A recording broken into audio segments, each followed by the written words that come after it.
Queridos, que alegria estarmos juntos aqui mais uma vez. Sou o pastor Márcio Santos, seja muito bem-vindo a esse canal, um espaço feito para abençoar a sua vida. É sempre um privilégio te encontrar aqui a cada dia. Estamos juntos aqui trazendo um estudo, uma revelação da parte do Senhor para o nosso coração.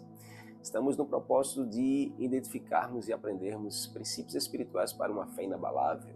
Dessa vez lendo o livro de Jó, já chegamos ao episódio 03. Capítulo 3 de Jó, hoje é o dia. Pega a tua Bíblia, pega teu caderno, tua caneta, vamos ao estudo juntos.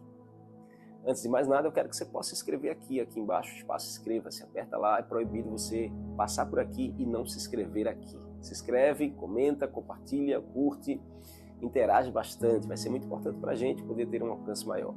Capítulo 3 desse livro tão precioso, importante para nos ensinar sobre uma fé inabalável, nada melhor do que a gente aprender com essa história desse personagem chamado Jó, que tantos ensinamentos e lições tem para nos entregar. Jó, capítulo 3, aqui fala sobre, o capítulo 1 fala sobre as perdas externas de Jó, o capítulo 2 fala sobre a dor física, mais um conselho equivocado de alguém tão próximo que era sua esposa, e o capítulo 3 fala sobre o desespero interno, ou seja, Jó quebra o silêncio de 7 dias e amaldiçoa o próprio dia de nascença.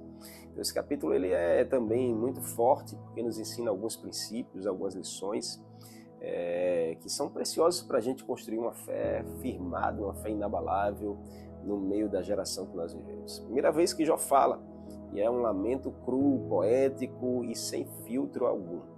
Jó, ele rompe um silêncio de 7 dias e as suas primeiras palavras é amaldiçoando o dia do seu nascimento. Quais são os princípios que a gente aprende aqui, versículo por versículo? Começa no primeiro versículo do capítulo 3, onde a Bíblia diz assim: por fim, Jó falou e amaldiçoou o dia do seu nascimento. E disse ele: apagado seja o dia em que nasci e a noite em que fui concebido.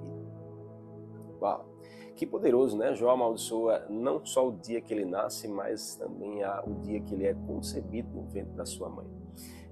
Que alma perturbada daquele personagem. Quantas pessoas hoje não vivem assim? Às vezes nós podemos nos encontrar assim também, com a alma perturbada nesse nível de perdermos a noção das nossas palavras, do poder da nossa palavra. O que nós precisamos aprender com esse exemplo? Uma fé inabalável permite o lamento honesto. Uma fé inabalável permite um lamento honesto. Jó não peca ao sentir, não é pecado sentir. Não é pecado a gente ter sentimentos, não é pecado a gente se angustiar, chorar, lamentar, a gente entrar em guerra conosco mesmo, com a nossa alma. Isso não é pecado, a Bíblia não diz que é pecado o homem sentir. Nós somos seres humanos, nós sentimos. Jó era um ser humano e ele estava sentindo uma dor profunda, tremenda, algo que desestruturou a sua vida num único dia. Não é fácil para esse homem, como não é fácil para ninguém ter que assimilar situações assim, semelhantes a essa. Então ele pecaria se mentisse sobre o que estava sentindo. A gente não peca por dizer o que nós sentimos, nós pecamos quando nós mentimos sobre o que nós estamos sentindo. E você precisa acordar para essa realidade. Às vezes você pode ser pego numa mentira por externar um sentimento errado, por você dizer o que você não está sentindo ou por você mentir sobre o que você está sentindo. Então Deus prefere verdade crua à hipocrisia polida. Deus prefere verdade crua a uma hipocrisia polida. Não adianta você querer polir as suas palavras quando Deus conhece a essência do seu coração. Segundo princípio está no verso 3, a Bíblia diz que apagado seja o dia em que nasci e a noite em que fui concebido. Transforme-se esses dias em escuridão, Deus lá do alto o ignore e luz nenhuma brilhe sobre ele. Então aqui a fé resiste quando deseja a morte. Sabe, esse princípio aqui, desejar morrer, não é literalmente um suicídio. Eu conheço muitas pessoas que já desejaram um dia acabar com a sua vida. Talvez você que está assistindo esse vídeo já passou pela sua mente, pelo seu coração o desejo de tirar a sua própria vida. Isso não quer dizer que você cometeu um suicídio, isso quer dizer que você estava em guerra com a sua alma, com os seus sentimentos, Que bom que você está aqui, resistiu ou está resistindo ainda. Então, desejar morrer não é um suicídio, é um sinal de exaustão. Talvez tudo que você está hoje enfrentando uma exaustão emocional, espiritual, até física.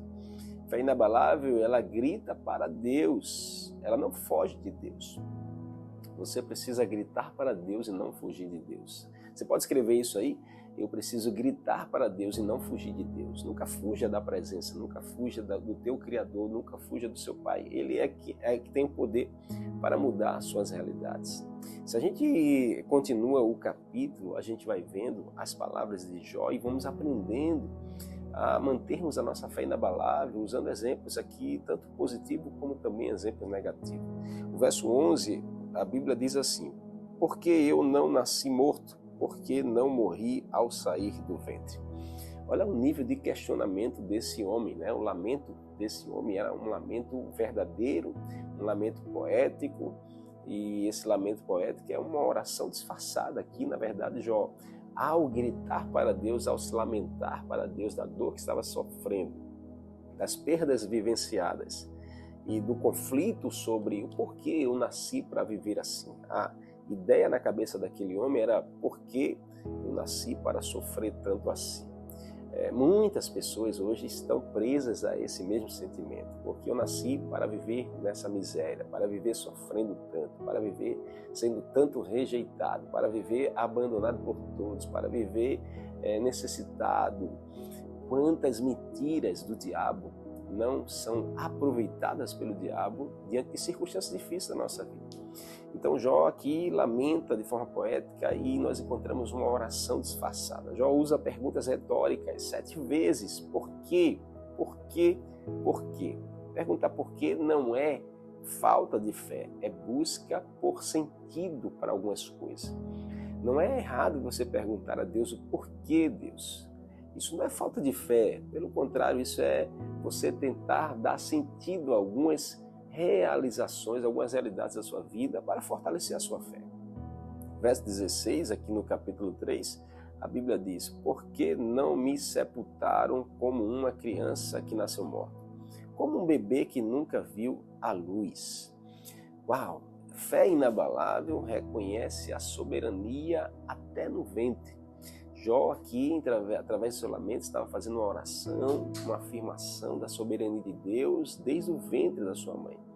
Pois ele não nasceu morto, ele nasceu vivo, e até aquele momento ele estava vivo, mesmo passando por dificuldades, ele estava vivo, mesmo passando por uma enfermidade do físico, ele estava vivo, e ali ele exalta a soberania de Deus. Então Jó não nega que Deus o formou, ele questiona o propósito. Fé mantém Deus no centro, mesmo com tantas dúvidas ao redor. Suas dúvidas, elas são legítimas, mas elas precisam ocupar o lugar certo. Coloque a dúvida ao redor e coloque Deus no centro. E você vai ver que Deus vai te dar uma saída. Verso 17, o texto diz: pois na morte os perversos já não causam problema e os cansados, eles repousam. Tudo o que Jó estava dizendo aqui é que precisava de descanso, estava cansado, estava exausto, estava sobrecarregado das situações, de tantas cobranças, tantos problemas ao seu redor. O descanso almejado revela uma fé no além. Todas as vezes que a gente se encontra exausto, cansado, sobrecarregado, a gente precisa colocar nossa fé na eternidade, colocar a nossa fé acima desse âmbito natural, dessa terra existencial. É quando Cristo diz: os que estão cansados, sobrecarregados, venham a mim, eu vos aliviarei. Então Jesus chama ele se posiciona como esse lugar de descanso, que não está em local físico, não está em tempo de relógio, não está em quanto tempo você dorme, está na pessoa de Jesus. Jó imagina que o Sheol, o inferno, o Sheol como paz. Isso prova fé na continuidade. Ele crê que a morte não é o fim. Jó deixa claro aqui nesse verso 17 que existe um âmbito além dessa terra visível. A morte não é o fim. A morte não é o fim. Ele diz a morte, os perversos já causam problema e os cansados repousam nela. Existe um outro âmbito, né? Jó deixa claro aqui sobre a eternidade. E nós precisamos construir nossa fé de forma inabalável e não nos roube desse lugar. Olha o que diz aqui, verso 25 e 26 desse capítulo 3, diz: os que sempre temi veio sobre mim, o que tanto receava me aconteceu. Não tenho paz nem sossego, não tenho descanso, só aflição na minha vida. Uau, a fé sobrevive ao silêncio de Deus. Deus estava em silêncio. Jó, esse capítulo todo, ele grita diante de Deus, ele abre o seu coração, ele rasga a sua alma para Deus, mas ele não escuta nada de Deus. Deus estava em silêncio. Uma fé inabalável, ela resiste e sobrevive ao silêncio de Deus. Escreve agora nos comentários aí. Uma fé inabalável resiste ao silêncio de Deus. Sobrevive no silêncio de Deus. Deus não responde ainda. Então a fé inabalável continua falando mesmo com quem não responde. Sua fé não está depositada nas respostas de Deus, sua fé está depositada no caráter de Deus, em quem Deus é, e não no que Deus fala. Deus pode ficar em silêncio, mas ele nunca estará à mercê da sua realidade. E para terminar aqui, o capítulo lamento é o caminho, não o destino. Lamento é o caminho e não o destino. Então, às vezes nós nos encontramos assim, com lamento, mas nós precisamos entender que o lamento é um caminho, não pode ser o nosso destino. Jó não fica no capítulo 3. Fé inabalável usa a noite escura como túnel, não como morada. Você precisa dessa fé, você precisa construir essa convicção, essa fé no teu coração, que usa as noites escuras como um túnel, como um caminho, não como um destino, não é o fim da história. Essa crise que você está passando, essa dificuldade que você está enfrentando, essa perda, não é o final da história, é apenas um túnel, é apenas uma estação, um momento. Deus te levará a uma restituição, Deus te levará a você alcançar novos ares. Permaneça firme, sua fé precisa ser inabalável e Deus irá ser com você. A noite mais escura perece na manhã gloriosa que nasce. A noite mais escura perece na manhã gloriosa que nasce. Que Deus te abençoe poderosamente. Foi muito bom ter estado com você aqui. Fica firme. Espero você no próximo episódio. Até lá.